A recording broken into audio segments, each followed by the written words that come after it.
How did you look at Hamilton's crash?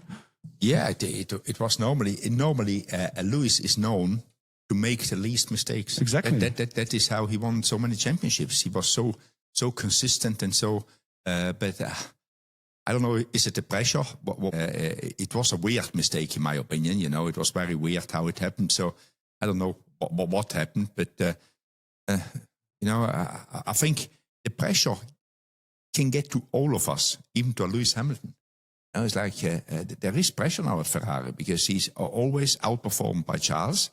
And I think the root of this is when it was announced last year, or when it happened last year, the hype was so big. And I think we all drank the Kool-Aid, you know, and me inclusive, you know, saying, oh, the 7-time world champion going to Ferrari. Ferrari at that time was on the way up. And you think of this, you know, all the fans think of this is the dream is going to happen. There is Lewis Hamilton coming back to Ferrari, getting world championships to Ferrari, and his 8th one, you know. So, and then it doesn't happen.